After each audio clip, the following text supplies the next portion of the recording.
Hey y'all, it's me, Miss B. Today we have some real short notes. We're just factoring trinomials and binomials using special factoring rules.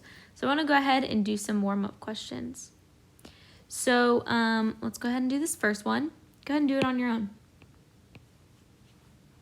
So what you should get is two numbers that add to be something and two numbers that multiply to be something. They should multiply to be 25 and add to be 10. And those numbers are 5 and 5. And so our final answer is x plus 5 times x plus 5, which can also be written as x plus 5 squared. If you didn't already write it as x plus 5 squared, please go ahead and do so. All right, let's go ahead and do this next one. Okay, so I'm going to go ahead and write this as 4x squared plus 0x plus 6 minus 16. And so I want two numbers that multiply, let's do add first because we always do, add to be 0, and two numbers that multiply to be 64, negative 64.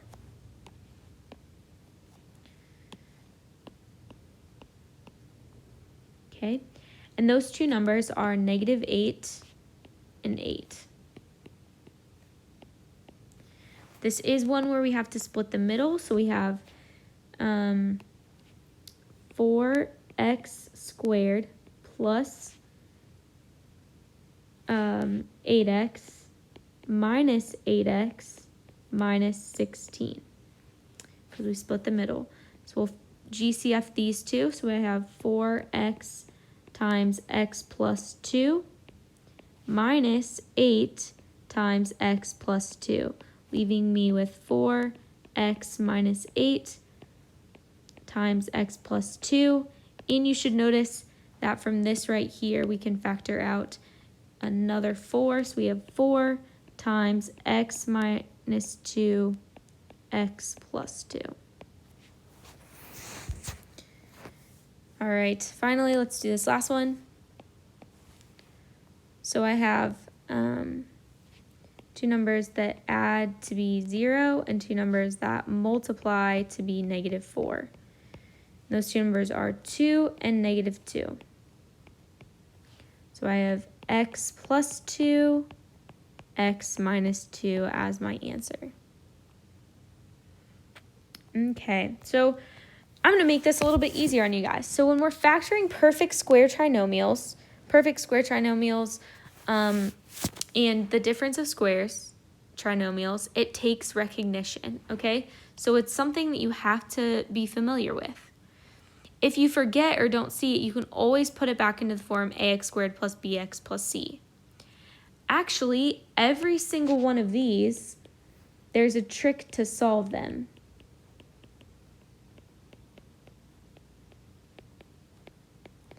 Which will make our jobs easier. I'm always looking for shortcuts.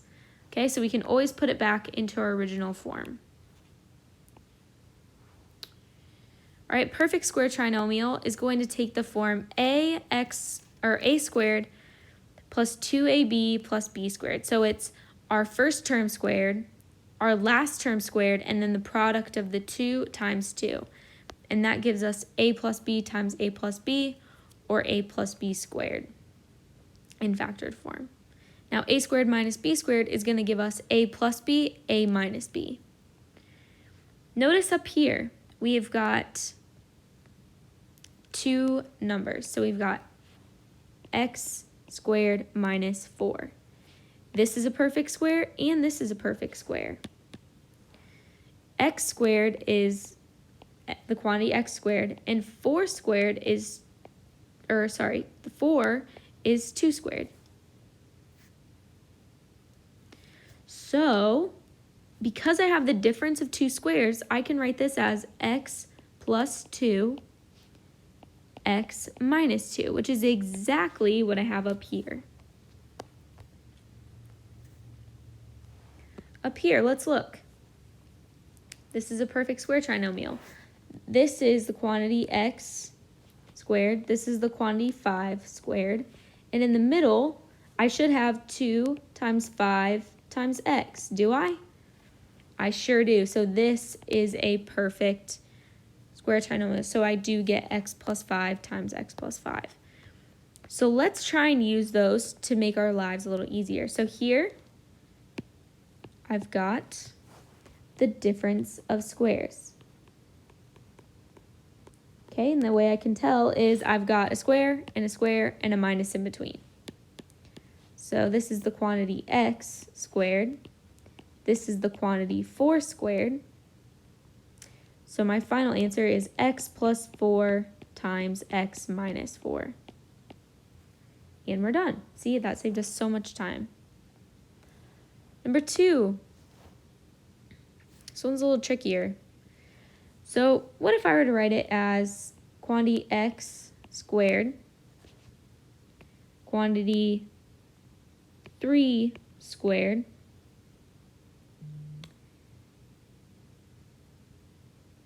and my middle number would be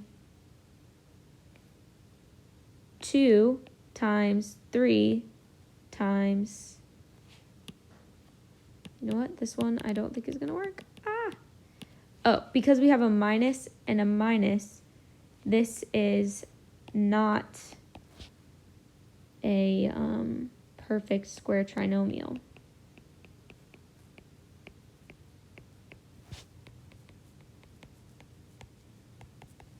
So we just have to factor it the normal way. So I have two numbers that add to be -9 or -6, and two numbers that multiply to be -9. Okay, so let's go through our factors of 9. I've got 1 and 9, 3 and 3. Now, if I do -3 times -3, I get a positive 9. And if I do -3 plus -3, that would give me my -6. So this right here is actually not factorable. Okay, so you have to reason through why that would not be factorable.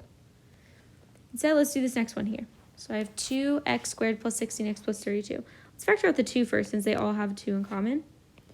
So 2 times x squared plus 8x plus 16.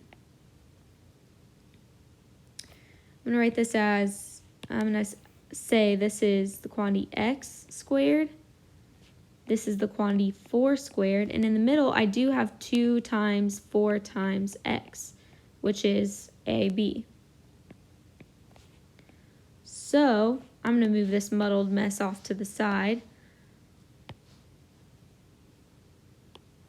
But what I end up having is 2 times x plus 4 times x plus 4. Because of this x and this 4, which is 2 times x plus 4 squared. Number 4. This one's a little tricky, but we've got it. So I can't factor anything out. However, 4 is a perfect square, x is a perfect square, and 9 is a perfect square. So I'm thinking I have the difference of squares here. I need a quantity squared minus a quantity squared. 9 is easy, it's just 3. But 4x squared, the square root of 4 is 2, and the square root of x squared is x. So if I square that, I get 4x squared. So then my final answer is going to be 2x minus 3 times 2x plus 3 is my final factored answer. All right.